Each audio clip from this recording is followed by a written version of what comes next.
Baik, shalom saudara sekalian. Shalom. Kita bersyukur kepada Tuhan pada saat siang hari ini. Kalau saudara boleh tetap setia untuk hadir beribadah pada hari ini. Dan saya juga berterima kasih kepada Bapak Gembala yang boleh mempercayakan kepada saya untuk menyampaikan kebenaran firman Tuhan. Saudara sudah siap untuk mendengar firman Tuhan? Amin. Ya, baik, dengarkan dengan baik saudaraku, bahwa kebenaran yang akan saya sampaikan ini bertema berbuah. Ya, bertema tentang berbuah, berjudul berbuah. Kebenaran firman Tuhan ini sudah diajarkan oleh Bapak Gembala kepada kita, dan saya ingin terus saudaraku mengajarkan kepada kita kembali, dan bukan hanya kepada kita, tapi juga kepada saya secara pribadi, supaya kita semua jemaat-jemaat Tuhan boleh memiliki kehidupan yang berbuah. Sebab kehidupan yang berbuah adalah kehidupan yang berkenan kepada Tuhan. Ya. Nah, bagaimana kehidupan yang berbuah? Apa yang dimaksud dengan kehidupan yang berbuah? Kita akan lebih jauh nanti mendengarkannya, mempelajarinya dari Alkitab, dari firman Tuhan. Oleh sebab itu saudara, yang pertama kita akan buka di dalam kebenaran firman Tuhan, Yohanes 15 ayat yang ke-8. Yohanes 15 ayat yang ke-8.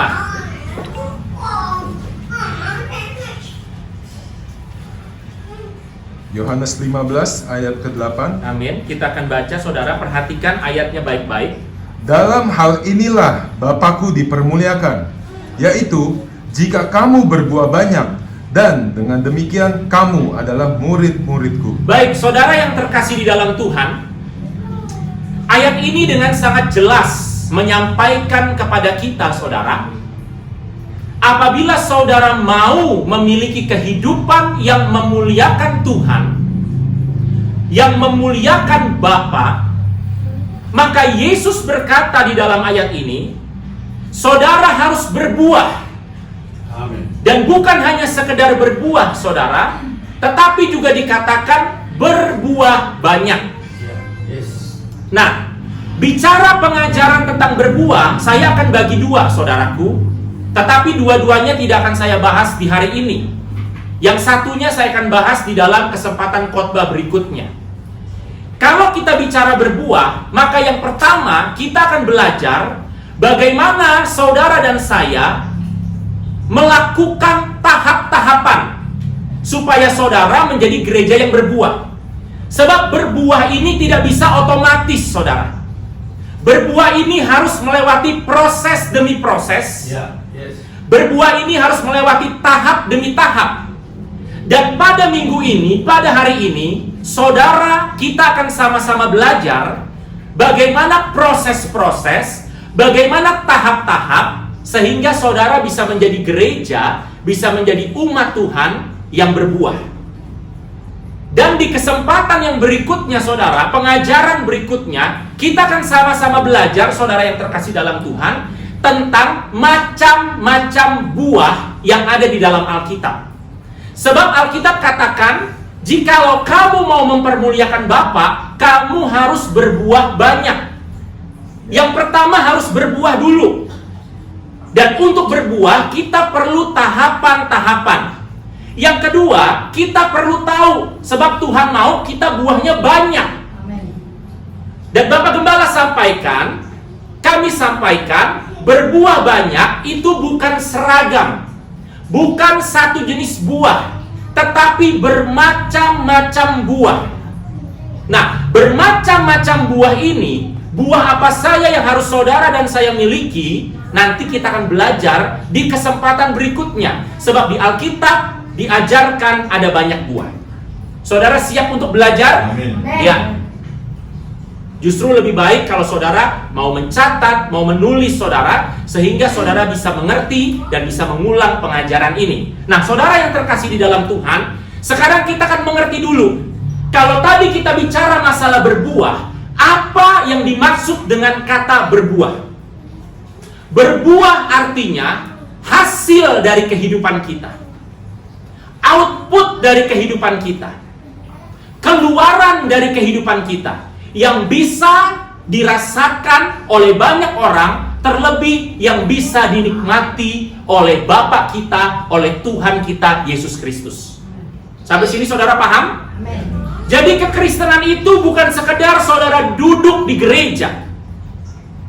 Tetapi kekristenan itu menuntut, Tuhan menuntut saudara supaya saudara menghasilkan sesuatu dari hidup saudara, memancarkan sesuatu dari hidup saudara, memberi dampak dari kehidupan saudara kepada sesama, terlebih kepada Tuhan. Itulah yang dimaksud dengan berbuah. Nah, untuk berbuah saudara perlu ada benihnya, betul atau tidak saudara? Ya. Tanpa benih saudara tidak bisa berbuah. Nah, yang perlu kami tekankan kepada saudara sekalian, berbuah yang Tuhan mau, benihnya harus dari firman Tuhan. Amin. Tidak boleh di luar dari firman Tuhan. Firman Tuhan itulah yang saudara tanamkan di dalam kehidupan saudara, dan firman Tuhan itulah yang saudara lakukan. Ketika saudara lakukan firman Tuhan itu, ingat, jangan hanya menjadi pendengar. Apalagi kalau dengarnya sambil ngantuk, saudara. Saya nggak tahu masuk atau tidak. Ya, jadi jangan hanya menjadi pendengar, tetapi jadilah pendengar dan pelaku. Ketika saudara melakukan kebenaran firman Tuhan, menghasilkan sesuatu dari firman Tuhan yang saudara baca, yang saudara dengar, maka saudara dikatakan orang percaya yang berbuah. Jadi benihnya harus dari firman Tuhan. Kita baca ayatnya di dalam ayat yang ke-7. Masih dalam Yohanes pasal yang ke-15. Yang 7. Ya. Jikalau kamu tinggal di dalam aku, Ya. dan firmanku tinggal di dalam kamu, Perhatikan baik-baik. Firmanku tinggal di dalam kamu. mintalah apa saja yang kamu kehendaki, dan kamu akan menerima. Jadi konteksnya adalah benihnya harus firman Tuhan. Itu tertulis di dalam ayat tersebut, ya. Berikutnya saudara, kita akan baca saudara ayat di atasnya yang menunjukkan bahwa memang Tuhan inginkan, Allah inginkan kehidupan yang berbuah. Kita mulai baca dari Yohanes 15 ayat yang kedua. Setiap ranting padaku yang tidak berbuah, Yes. dipotongnya. Perhatikan baik-baik. Kalau saudara tidak berbuah, Tuhan tidak berkenan. Makanya Alkitab berkata akan dipotong. Ranting yang tidak berbuah akan dipotong, sebab Tuhan tidak mau. Sebab ranting itu tidak berguna. Berikutnya, Dan setiap ranting yang berbuah, ranting yang berbuah, perhatikan baik-baik, dibersihkannya. dibersihkan. Jadi kalau saudara berbuah, saudara akan semakin dibentuk sama Tuhan. Saudara akan makin diajar. Saudara akan makin dibimbing oleh Tuhan lewat pengembalaan, lewat gereja. Amin, saudaraku. Amin. Akan makin dibawa supaya saudara semakin berbuah. Kenapa ranting itu dibersihkan? Supaya buahnya semakin banyak, saudara. Maka kalau saudara mau menjadi Kristen yang berbuah, saudara harus mau untuk selalu dibersihkan senantiasa. Beri salam kepada kiri kanan saudara, katakan, kamu harus mau dibersihkan.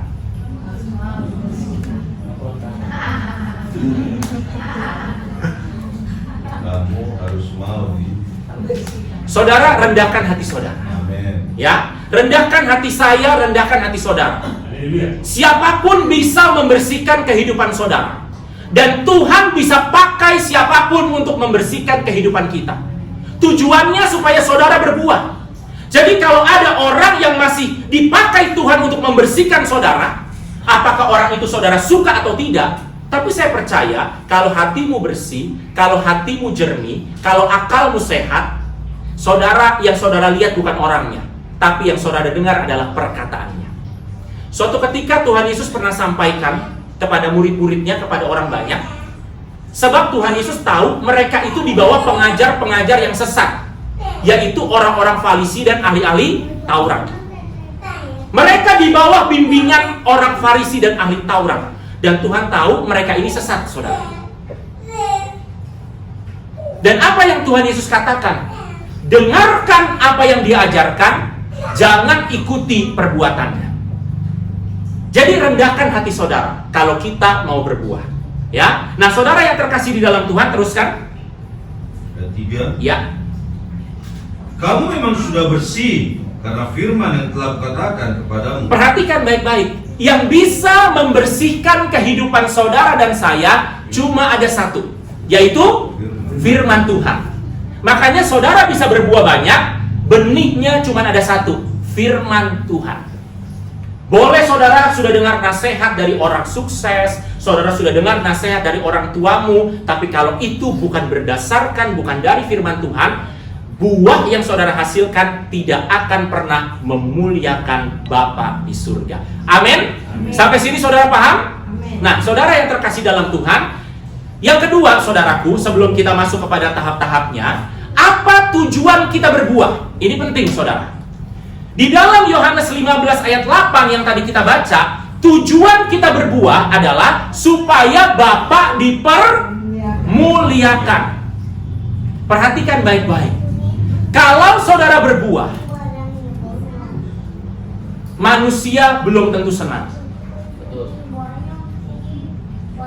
Saudara bisa saja ketika kamu berbuah, ada orang-orang yang senang akibat perubahan saudara. Amin. Tapi ada juga orang-orang yang tidak terima, tidak senang dengan perubahan saudara. Ada orang-orang yang mulai menyukai saudara, mulai mendukung saudara karena saudara berbuah. Tapi ada orang-orang yang mulai membenci saudara, menjauhi saudara akibat saudara berbuah. Tapi Alkitab berkata, tujuan saudara dan saya berbuah bukan untuk manusia. Tujuan saudara berbuah bukan untuk dilihat manusia yang pertama. Tapi tujuan saudara dan saya berbuah adalah supaya Bapa dipermuliakan. Sekalipun mungkin ada yang tidak suka, tapi asalkan Bapa dipermuliakan, teruskan perbanyak buah saudara. Amin. Jangan sampai saudara mengambil hati manusia supaya dia senang, supaya dia memuji saya. Saudara, tidak. Buat apa dipuji manusia, tapi Tuhan menolak kita. Amin, saudaraku. Ingat ya, nggak semua manusia menolak saudara. Kalau mereka punya nilai yang sama dengan saudara, kalau mereka punya pemahaman pengertian yang sama dengan saudara, kalau mereka punya kedalaman yang sama dengan saudara, pasti mereka akan mendukung saudara. Betul? Tapi kalau mereka memang berbeda dengan saudara, nilai-nilainya sangat berjauhan dari saudara, pasti mereka akan menolak saudara. Itu tidak masalah. Yang penting sekarang sumbernya dari firman Tuhan, yang saudara lakukan dari firman Tuhan, dan yang dimuliakan yang terutama adalah Bapa.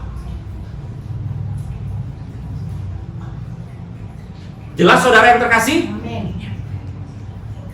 Dan yang berikutnya saudaraku, yang perlu saudara mengerti adalah di mana tempat untuk kita bertumbuh. Jelas ya saudara ya, untuk kita berbuah. Sebab kalau kita mau berbuah, kita perlu tempat. Setuju saudaraku? Amin. Tempatnya di mana? Dengan tegas saya berkata, tempatnya adalah di gereja. Kenapa kok di gereja? Sebab saya secara pribadi kenal Tuhan, kenal firman, kenal pengajaran dari gereja. Halo saudaraku? Amin.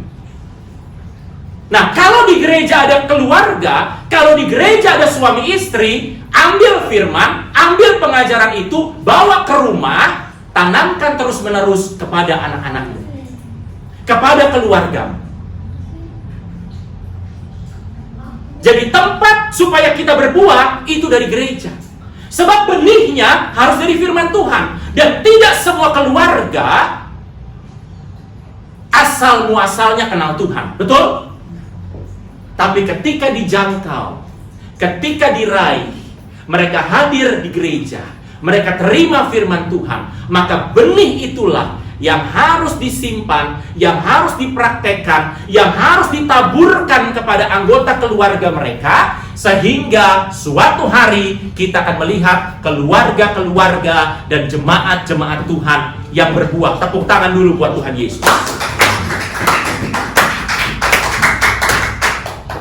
Sampai sini saudara paham? Ya. Tanamkan ini baik-baik saudara yang terkasih dalam Tuhan. Nah saudara, berbicara masalah gereja, saya mau jelaskan kepada saudara yang hadir.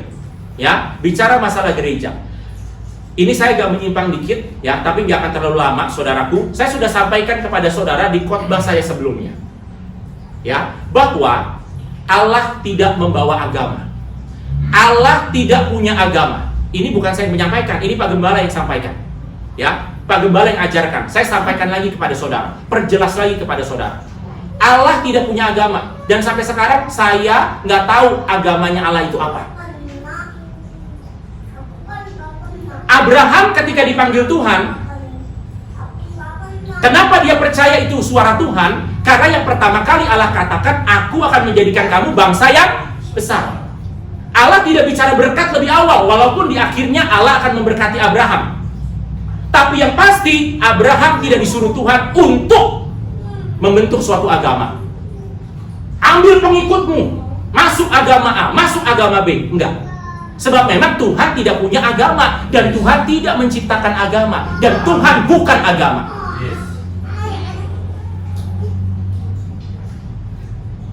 Iya.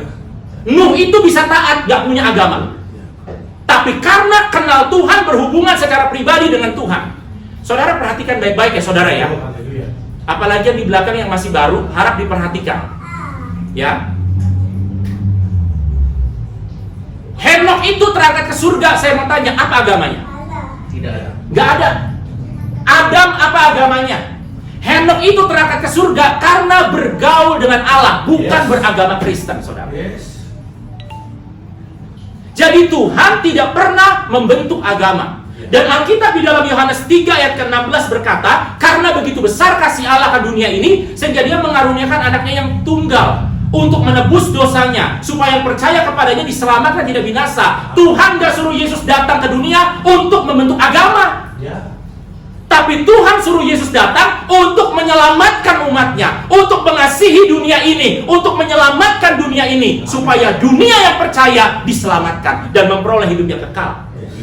Ini disampaikan oleh Bapak Gembala. Yesus juga sampaikan, kamulah garam dunia, bukan kamulah orang Kristen. Iya. Kamulah terang dunia. Bahkan Yesus juga katakan, akulah terang dunia. Barang siapa mengikuti aku, dia tidak akan berjalan dalam kegelapan, padanya ada terang hidup. Jadi Yesus sendiri pun datang tidak mewartakan agama. Dan saya lihat saudaraku, kalau di dalam mesin pencari ayat saudaraku, bahwa kata Kristen di Alkitab itu cuma disebutkan sebanyak 6 kali. Itu pun di perjanjian baru terakhir-terakhir. Selama Yesus ada di bumi, Yesus tidak pernah menyebut kata Kristen. Tapi Yesus selalu mengajar tentang kerajaan Allah, tentang Bapa, tentang Roh Kudus, dan seterusnya, tentang seterusnya.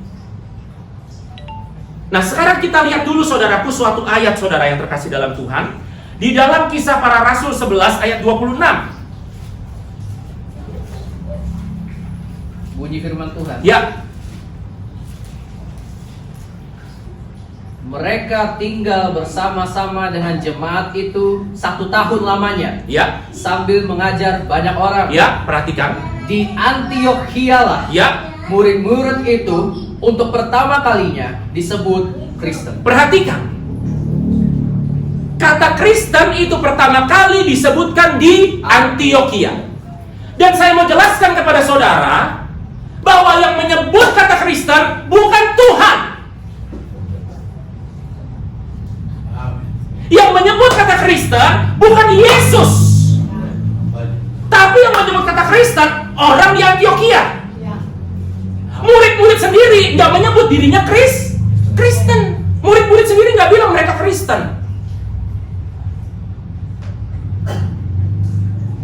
Tapi yang menyebutkan adalah penduduk setempat, orang Antiokhia. Disitulah mereka pertama kali disebut Kristen. Terus kita lihat dulu saudaraku ayat yang ke-19-nya. Di situ dikatakan mereka tersebar sampai Fenisia, Siprus, dan Antioquia. Di Fenisia nggak ada kata Kristen, betul?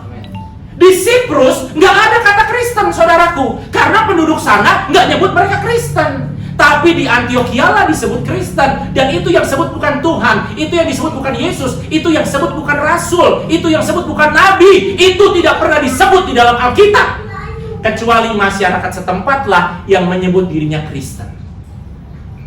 Jadi jelas Yesus bukan agama. Nah, kita kembali sekarang gereja. Tapi Yesus membentuk gereja. Makanya orang beragama Kristen belum tentu ke gereja. Tapi orang percaya Yesus pasti setiap minggu rindu bersekutu di gereja. Tepuk tangan buat Tuhan. Apapun kurang lebihnya gereja itu, kalau mereka ditempatkan di suatu gereja, kalau mereka dilahirbarukan di suatu gereja, mereka pasti akan rindu untuk berkumpul bersama-sama saudara-saudara seiman. Bukan sekedar kumpul, tapi Alkitab berkata di jemaat mula-mula mereka berkumpul untuk mendengarkan pengajaran rasul-rasul. Haleluya. Ini kalau orang percaya, bukan sekedar beragama Kristen. Dan mereka tahu bahwa gereja adalah tempat yang tepat untuk berbuah banyak. Sebab yang ditabur benihnya adalah pengajaran firman Tuhan. Sehingga ketika mereka berbuah, mereka tidak melanggar isi hati Tuhan. Sebab yang disampaikan adalah isi hati Tuhan. Jadi jemaat, ayo semakin giat, semakin rajin beribadah. Semakin punya pengertian yang benar tentang gereja. Kurang lebihnya gereja itu normal. Gereja perjanjian baru, jemaat mula-mula, itu gereja yang seram. Kenapa? Karena diuber-uber aniaya. Saudara nggak bisa aman kalau ke gereja saat itu. Oh, beda sama sekarang, saudara. Sekarang di masa pembatasan sosial berskala besar, ibadah masih aman. Tapi kalau dulu nggak aman. Mereka juga dulu bersembunyi, betul? Ngumpet-ngumpet mereka. Tapi kalau ketahuan mereka nggak takut.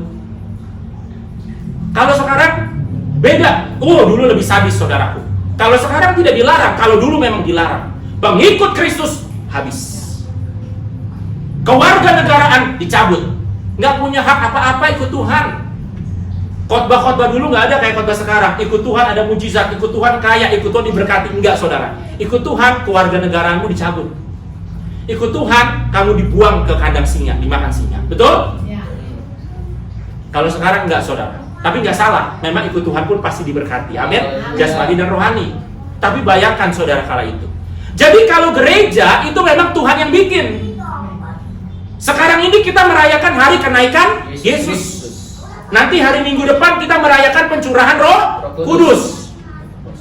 Disinilah terbentuk gereja. Tapi di Alkitab tidak pernah ada kata gereja, saudara. Yang dipakai kata jemaat. Jemaat itu artinya gereja. Kepada jemaat di Efesus artinya gereja Efesus. Kepada jemaat di Laodikia artinya gereja Laodikia. Kalau gereja, kalau kata jemaat di Alkitab banyak sekali. Jemaat ini artinya pengikut Tuhan yang sungguh-sungguh. Bukan sekedar beragama Kristen. Sebab Tuhan tidak pernah membawa agama. Maka saudara yang hadir di tempat ini, jangan hanya beragama. Saudara harus mengikut Tuhan, belajar dengan sungguh-sungguh. Supaya kehidupanmu berbuah. Sebab yang Tuhan mau berbuah. Kalau tidak berbuah, dipotong. Halo saudaraku? Amin. Coba tanya kiri kananmu, kau mau dipotong nggak?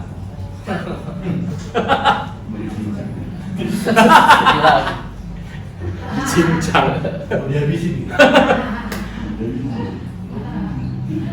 Sampai sini saudara paham? Jelas ya saudara ya? Nah sekarang kita akan masuk saudaraku kepada tahapan-tahapannya. Tenang, gak lama. Paling 30 menit, 40 menit saudara. Ya. Nah saudara yang terkasih dalam Tuhan, bagaimana tahapan-tahapan, bagaimana proses-proses supaya kita berbuah? Ya, ingat apa tujuan kita berbuah? Untuk memuliakan Tuhan. Di mana tempat kita berbuah? Tempat kita berbuah adalah di gereja, di rumah Tuhan, di dalam jemaat. Sebab kalau di gereja, kalau di dalam jemaat, yang ditaburkan benihnya adalah firman Tuhan. Kalau benihnya firman Tuhan, pasti buahnya adalah isi hati Tuhan yang kita lakukan. Amin. Amin. Nah, saudara yang terkasih, bagaimana proses kita berbuah? Tahapan apa yang harus kita lalui supaya kita berbuah? Yang pertama, saudaraku, mari kita buka di dalam Mazmur 92 ayat ke-14. Mazmur 92 ayat ke-14. 92 ayat 14.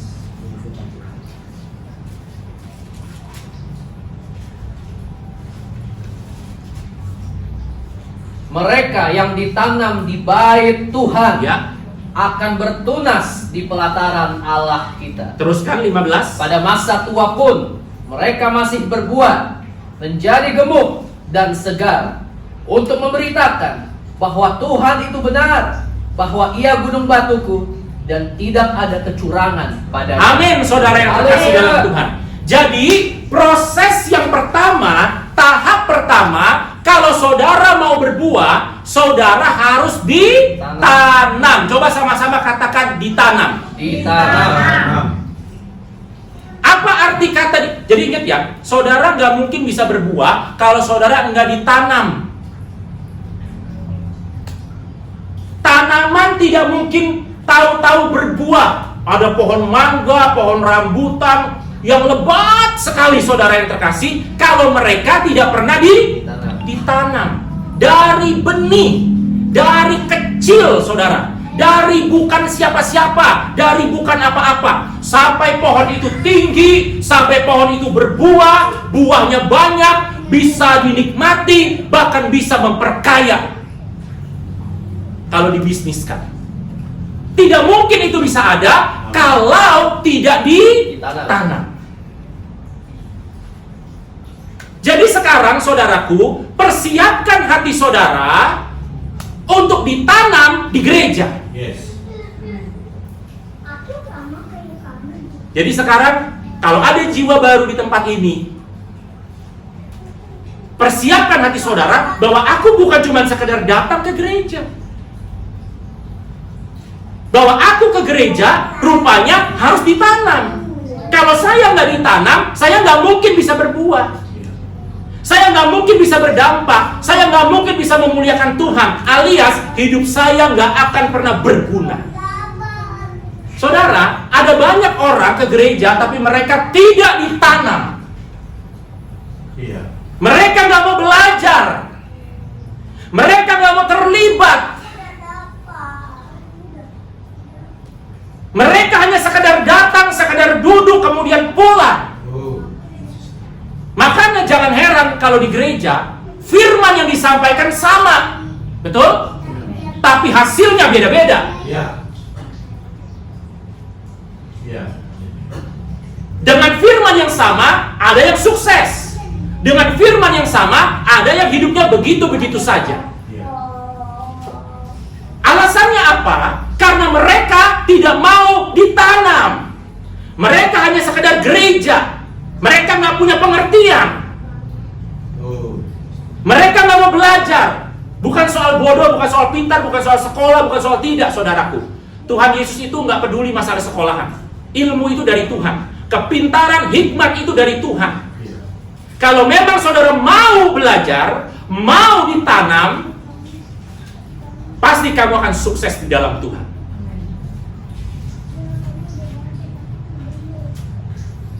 Bahkan yang lebih ngeri, takut belajar. Takut kalau diajarkan, takut kalau di-sharing, takut. Waduh, ini lebih serem, saudaraku. Ini berarti hidupnya sudah nggak akan ada perubahan apapun. Tapi itu saya serahkan aja kepada Tuhan. Tapi kalau saudara mau berbuah, saudara harus ditanam. Saudara harus mulai ditanam. Ini tahap awal loh, saudara. Apa artinya ditanam?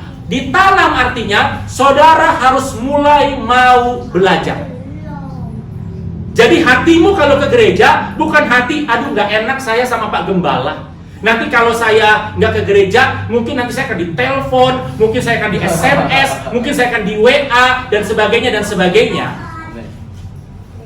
Tapi hatimu kalau ke gereja, saya mau belajar. Apakah dari firman Tuhan di dalam khotbah? Apakah dari panggilan? Mungkin Pak Gembala panggil kita, coba keluarga ini, sini saya panggil.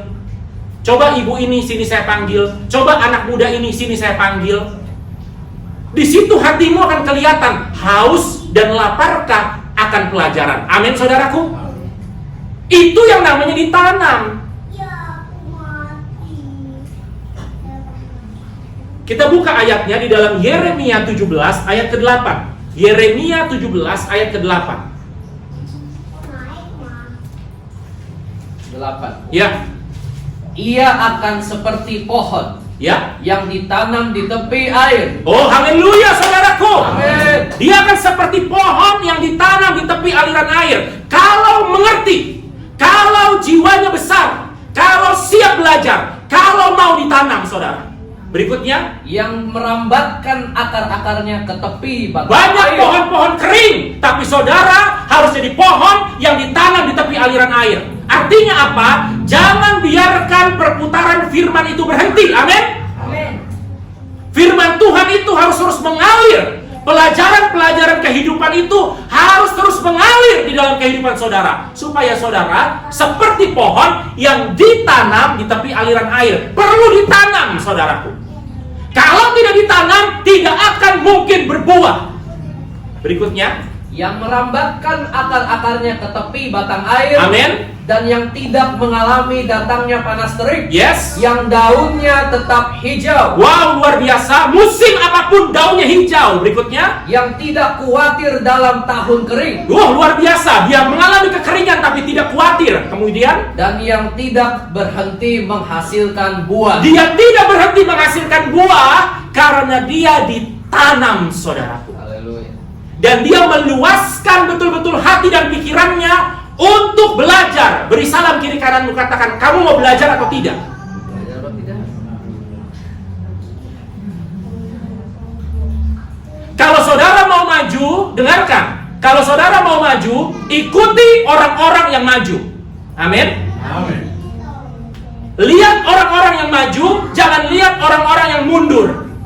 Kalau saudara mengikuti orang-orang yang mundur, tidak akan mungkin saudara maju. Kalau saudara mau berbuah, lihat orang-orang yang sudah berbuah. Amin. Berapa lama mereka Kristen? Kalau mereka tidak berbuah, jangan diikuti. Amin. Tapi bisa saja Kristen baru, tetapi buahnya sudah banyak. Haleluya. Iya. Bisa saja Kristen baru, tapi buahnya sudah lebat. Ikuti saudara yang terkasih. Saudara mau jadi berkat buat keluarga dan famili. Halo? Iya.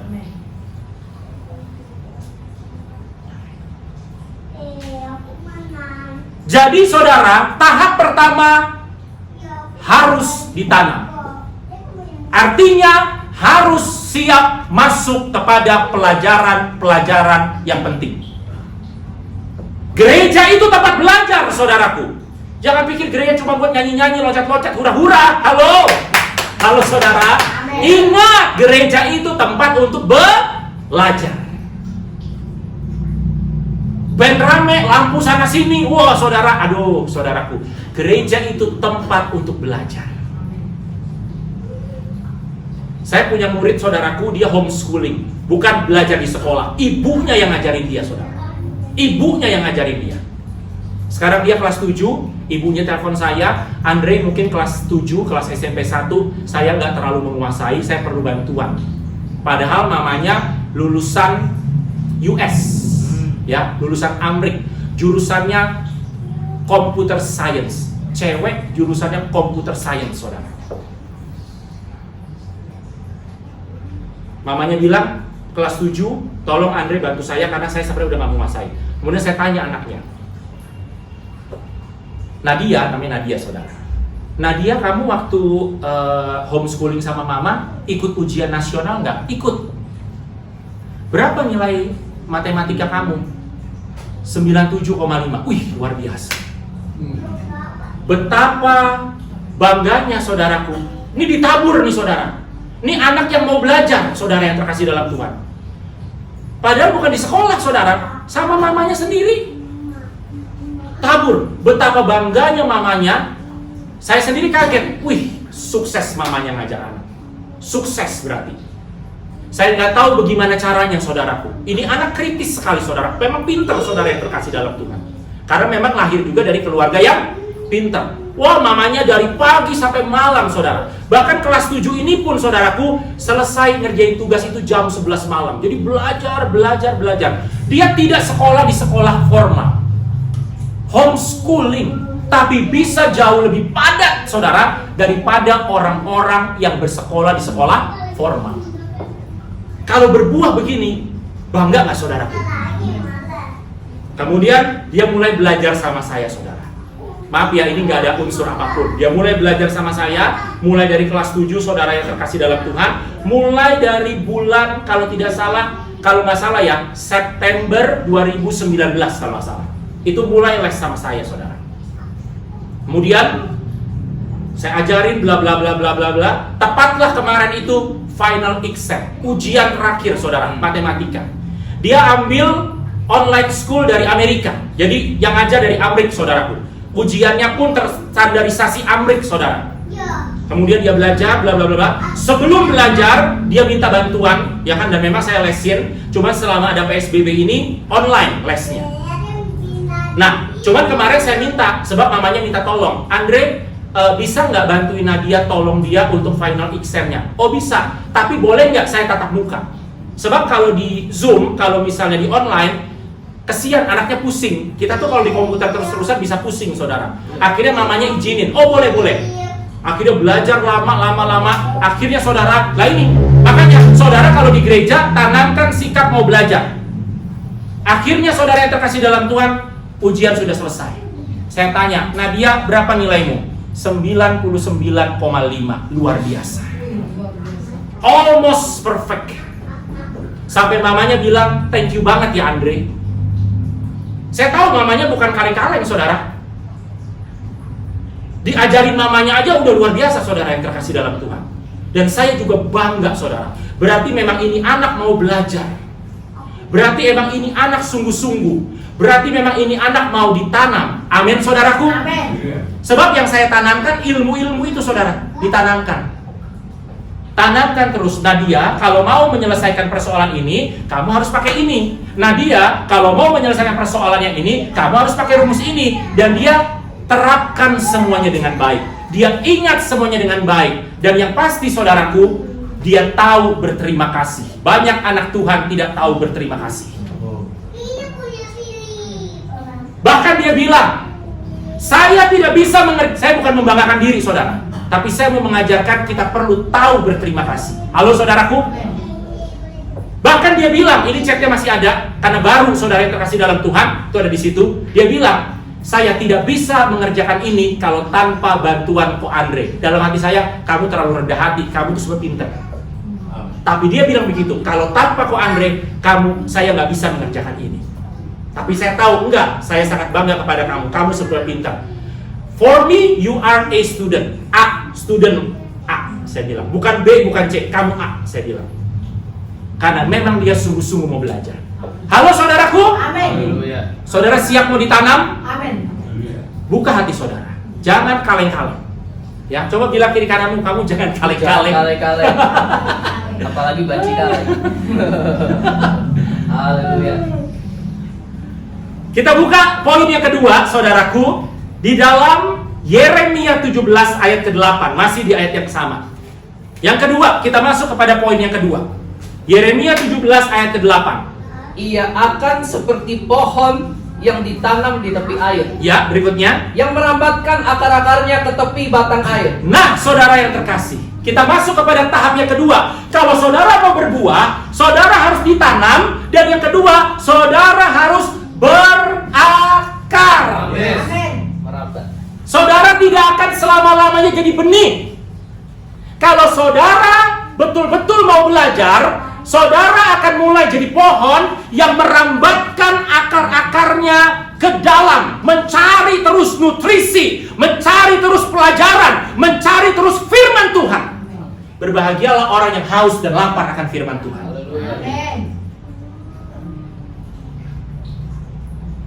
Dan kalau bisa sebagai pembelajar, kita jangan banyak bicara dulu, betul? Banyak belajar dulu, banyak mendengar dulu, terima masukan dulu yang banyak, saudara.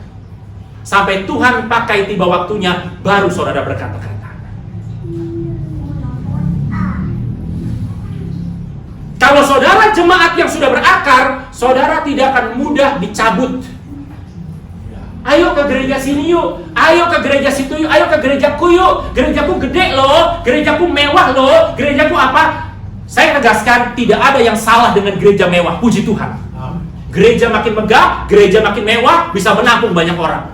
Tapi masalahnya adalah, kalau orang sudah berakar, dia akan tetap setia di tempat dia ditanam. Tepuk tangan buat Tuhan.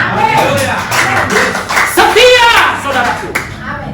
Sebab akar-akarnya mendalam. Dia tahu berterima kasih. Dia tahu dari mana dia berasal. Dia tahu dia bukan siapa-siapa kalau bukan karena Tuhan.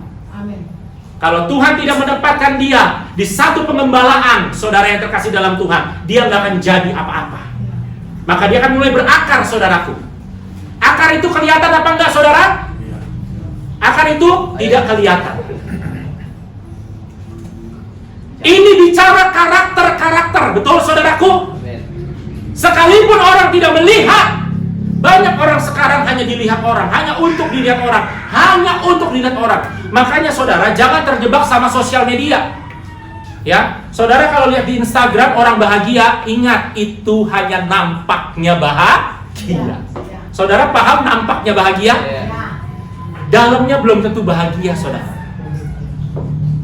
Aduh, saya melihat di Facebook si A ini bahagia banget ya. Bapak Ibu, belum tentu. Hanya nampaknya saja bahagia. Maka saudara nggak bisa menilai orang, nggak bisa menghakimi orang hanya karena ngelihat di Facebook atau ngelihat di sosial media. Ya kalau di sosial media nggak mungkin dia foto mewek, betul nggak saudaraku? Pasti dia akan foto bahagia, saudara. Tapi belum tentu hidupnya bahagia. Ini bicara karakter, akar itu karakter, saudara. Saudara harus mulai ya dengan benih firman Tuhan, dengan saudara ditanam, saudara mulai. Mungkin belum jadi buah, saudara belum pamerkan itu ke orang lain, belum tunjukkan itu ke orang lain, tapi minimal buat diri saudara sendiri. Saudara mulai disiplin diri. Aku mau komit setiap jam 7 malam kata Pak Gembala, aku harus menyembah dan berdoa. Oh, haleluya. Gak perlu dilihat orang. Suami jadi contoh, istri jadi contoh. Gak perlu marah-marah. Kamu gak berdoa, gini. Gak usah, mulai dari diri sendiri. Kalau memang dirimu nanti disiplin, pasti orang akan ngelihat, orang akan ikutin. Berakar itu artinya berbuah untuk diri sendiri dulu. Halo? Untuk diri sendiri dulu. Kalau kamu memang mau memberi, gak perlu berkoar-koar. Ayo memberi. Kecuali kamu gembala ya. Kalau gembala ya boleh lah, karena ngajarkan saudara. Tapi jadi contoh dulu. Aku mau giat memberi, aku mau rajin memberi, aku mau sukarela memberi, aku mau punya hati yang murah hati. Ntar orang akan lihat saudara yang terkasih dalam Tuhan. Itu karakter, nggak perlu orang tahu, nggak perlu orang lihat, tapi lakukan yang terbaik. Halo? Kita buka di dalam Matius 13 ayat 6 dan 21. Matius 13 ayat 6 dan 21. Tetapi sesudah matahari terbit, Ya. layulah ia Ya. dan menjadi kering, Ya. karena tidak berakar. Kalau tidak berakar, cepat layu. Kalau akarnya dalam, akarnya kuat, segar terus. Siapa sekarang di sini, di dalam masalah, di dalam kesulitan, saudara bisa lihat, bisa uji. Kalau mereka tetap segar, mereka tidak layu, saudara kita sama-sama belajar. Pasti akarnya sudah dalam. Karena tidak kekurangan nutrisi. Ya, berikutnya saudara, Kolose 2 ayat 7. Langsung Kolose 2 ayat 7.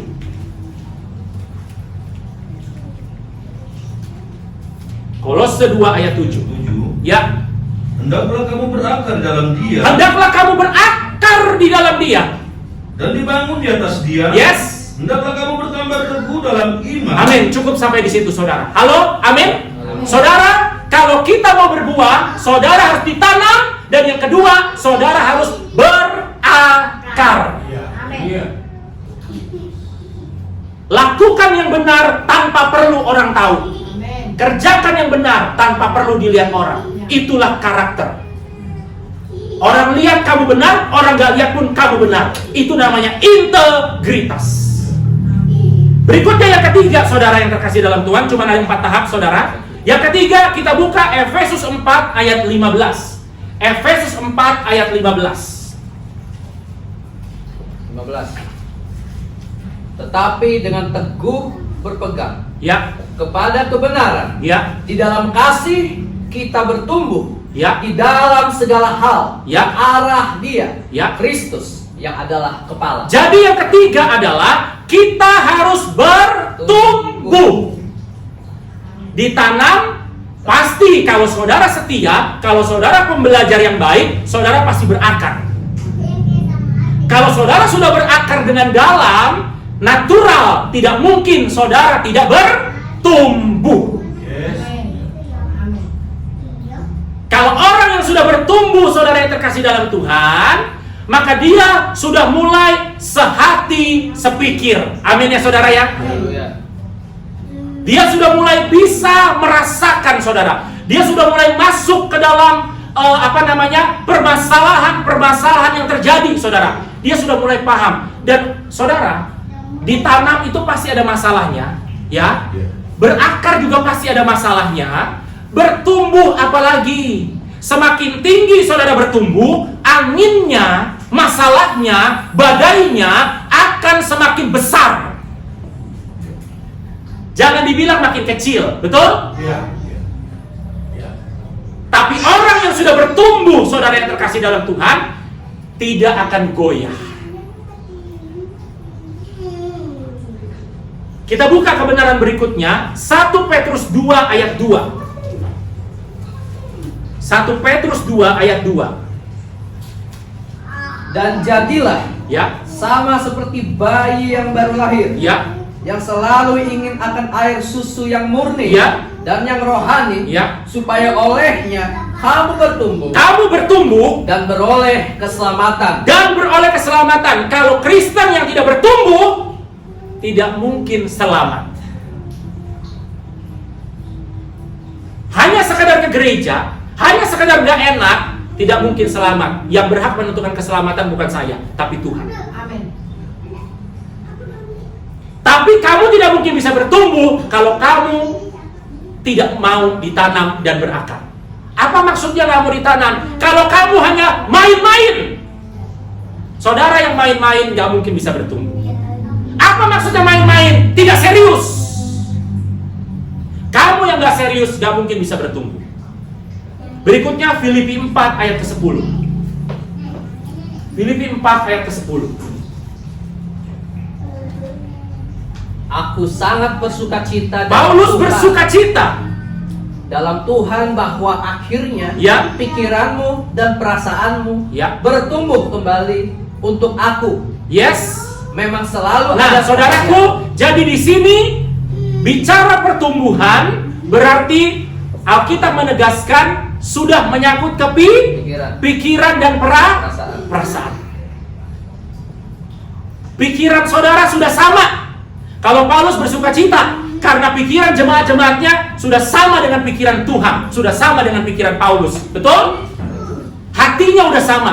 Hati Tuhan, hati Paulus, hati jemaat sama.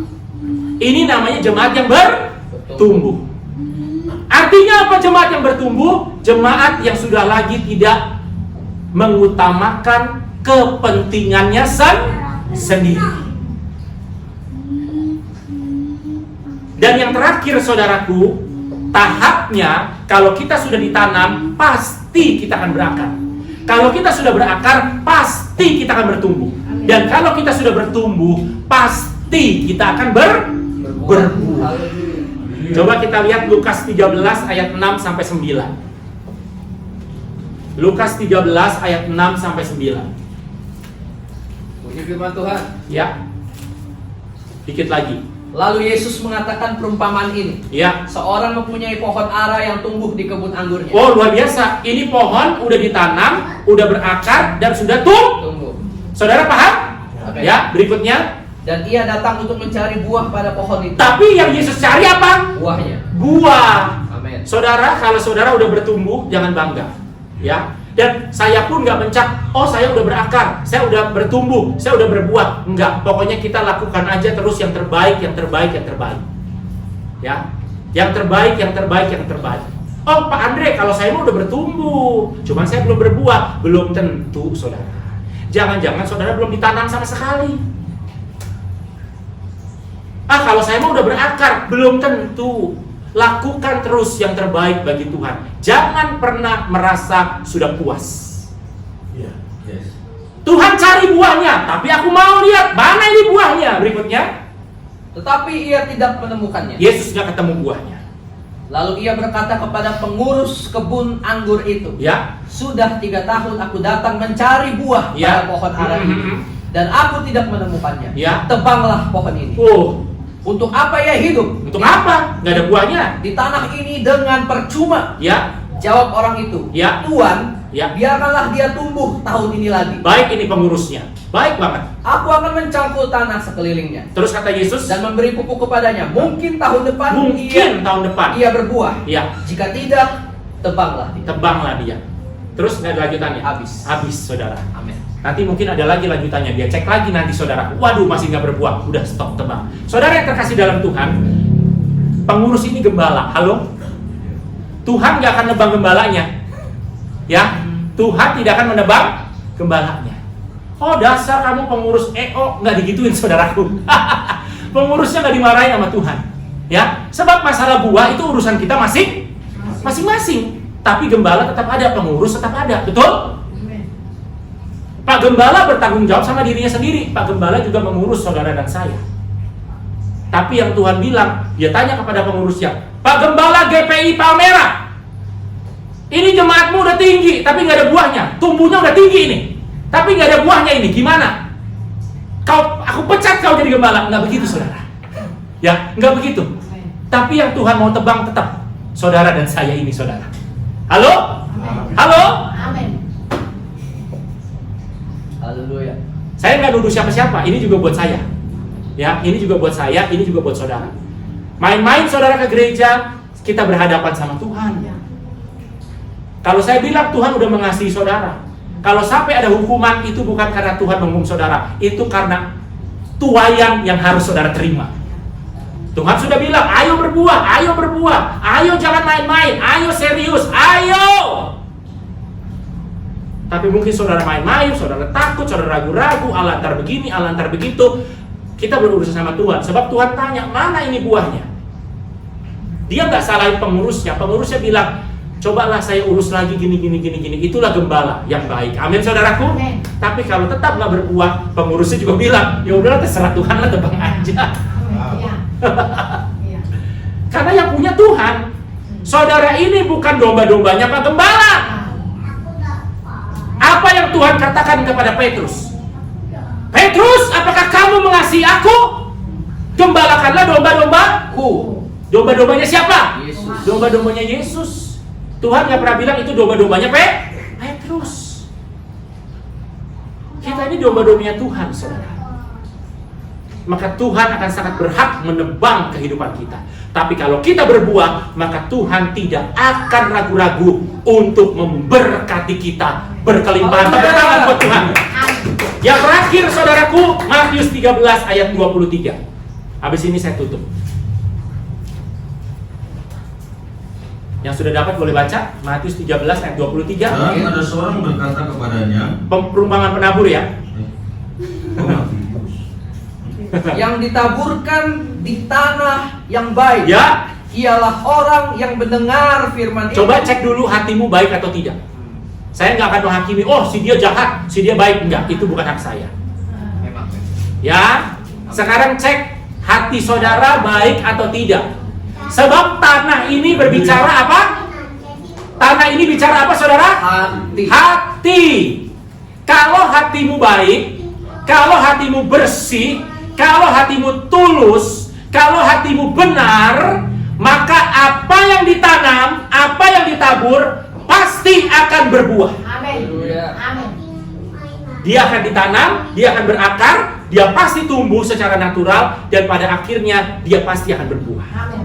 Dan bahkan kita lihat apa yang terjadi buahnya. Orang yang mendengar firman itu Ya. dan mengerti, Ya. dan karena itu ia berbuah. Yes, Ada yang 100 ada kali yang lipat, 100, ada yang 60, ada yang 60. dan ada yang 30 kali lipat. Ya, saudaraku.